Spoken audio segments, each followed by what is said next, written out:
sekalian, hari ini kita akan mulai belajar seperti biasa.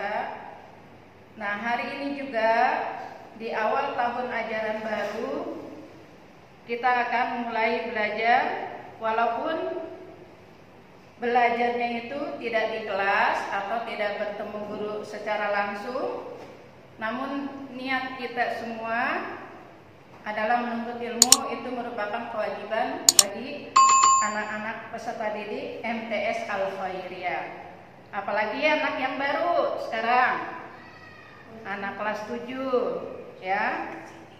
Umi belum tahu siapa-siapa namanya, walaupun demikian secara absen sudah tahu namanya satu persatu ya.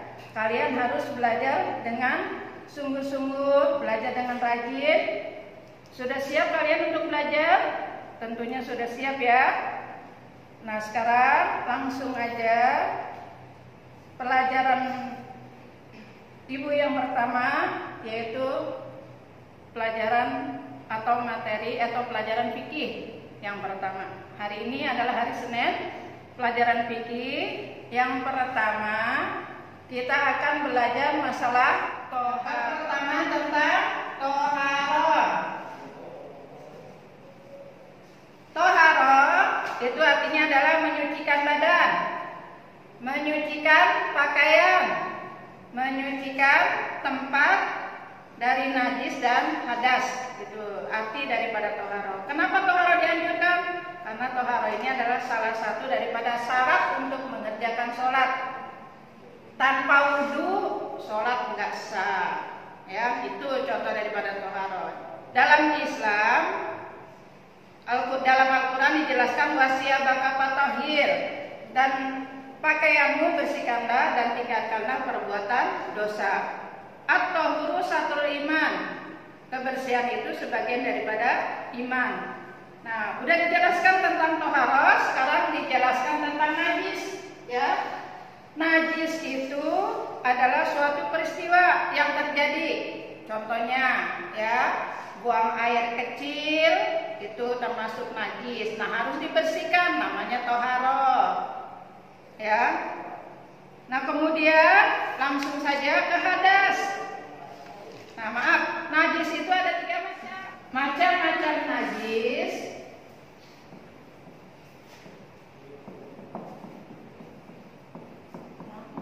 Satu, najis ringan.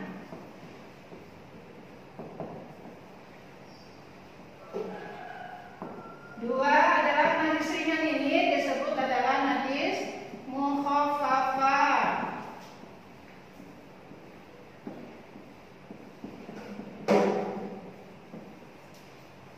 Yang kedua adalah najis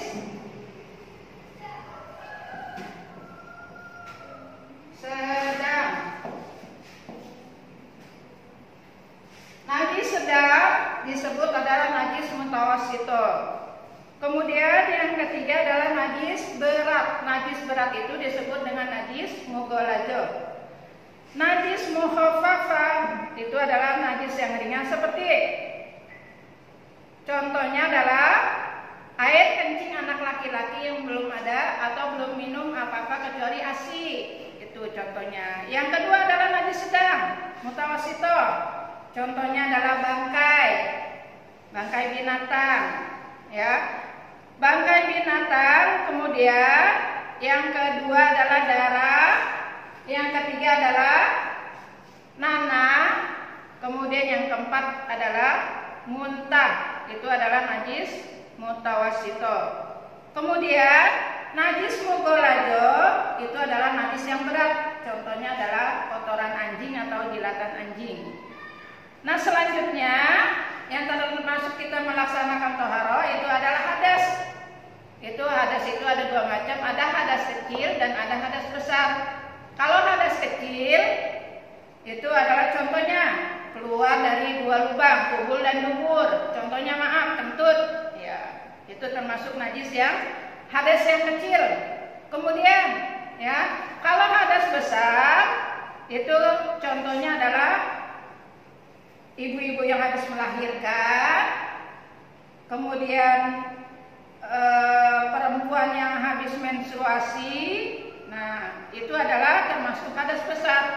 Kalau hadas kecil bagaimana kita cara menyucikannya? Yaitu dengan berwudu. Kalau hadas besar harus mandi. Mandinya itu ke seluruh badan dengan niat nawaitul ghusla li raf'il hadasil akbar an jami'il badani fadlillahi ta'ala. Nah, itu sampai masalah pembahasan thaharah, juga pembahasan masalah macam-macam najis dan macam-macam hadas kecil dan hadas besar, dan beserta juga contohnya. Kemudian yang selanjutnya yang termasuk kita harus bersuci juga, ada nggak alat-alat yang bersuci dan macam-macam air? Nah, di sini ada alatnya. Kita bersuci itu boleh menggunakan air dan boleh juga menggunakan selain air. Ya. Nah, air yang boleh dipergunakan dalam hukum Islam itu ada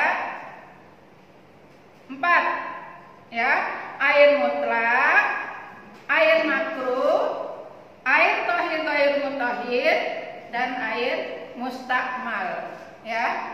Nah, itu macam-macam air. Kemudian yang termasuk air mutlak, air hujan, air sumur, air mata air laut, ya. Kemudian juga air sungai, air sumur, dan air salju. Itu ada 7 macam. Nah, kalian sudah tahu tentang toharoh dan macam-macamnya, juga sudah tahu masalah najis. Nah, itu pada pelajaran pertama di kelas 7.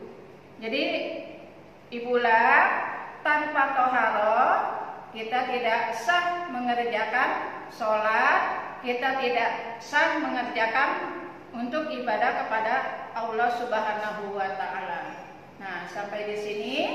Nanti kita lanjutkan pelajaran yang selanjutnya.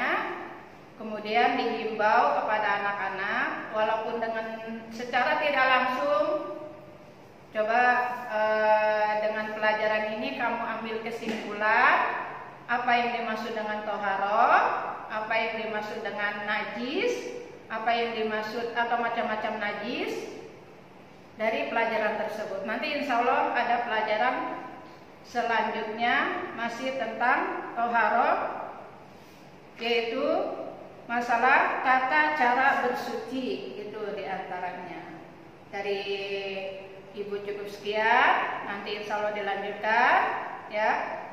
Billahi taufiq wal hidayah. Wassalamualaikum warahmatullahi wabarakatuh.